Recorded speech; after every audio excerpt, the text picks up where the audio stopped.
Estou bem contente com uno na trato tempo sobre a reunião na Corsau, pero não bem Aruba e não quero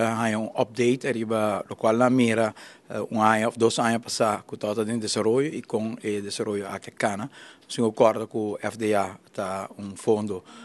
do qual Holanda também investiu durante anos. Então parte importante de inversão que nós fazemos em centro de cidade, de bairro e escola,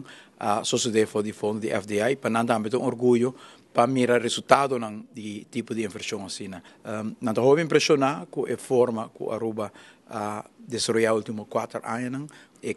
conexão que nós põe entre progresso econômico com o bem-estar general de nossos cidadãos, que não vai unicamente para nós crescer economicamente, em prosperidade em sentido material, mas também que qualidade de vida de nossos concidadãos, de maneira muito sempre, nós portamos hotel de 5 estrelas, mas nós temos bairro de 5 estrelas, escola de 5 estrelas,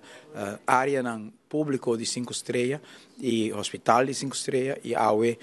nós por começar a demonstrar que a visão é, já mais, sonho, desejo, mas está virando pouco a pouco realidade. E nessa Holanda natural há rol abraça o conceito no momento que nós assumimos a responsabilidade em 2009 nosso papel tempo aí com o Staatssecretário Bijleveld nós fazemos uma apelação para por o quando precisa repriorizar fundo na coisa em FDA para não vai para computer, mueble, etc. Mas vai para a renovação de escola e bairro e centro da cidade e ao nós mira com o resultado tem e membro do parlamento também de Holanda aprecia e a visão se traz com nossa economia de Europa põe back para pia com nós que distribuir para todos os cidadãos por fazer uso de oportunidades no próprio país em todo sentido espaço no público espaço na cidade em bairro mas também de qualidade de vida de entrada essa é algo que país que tem uma visão sustentável mas nós não que medir nosso país unicamente na entrada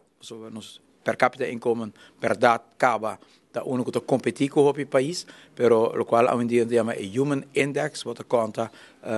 com a saúde do povo, quanto anos gente não viva, quanto anos não tem oportunidade de ir à escola, com a entrada não distribuída no país, é o Human Index. Noruega é o número 1, Holanda é o número 4, América é o número 3, nós quer para os seguintes 4 anos, nós arriba também, com não unicamente entrada dos cidadãos a subir, pero todo outro aspecto de nosso desenvolvimento humanitário, qualidade de vida, saúde, cuido de nos grandes, cuido de nos muitos,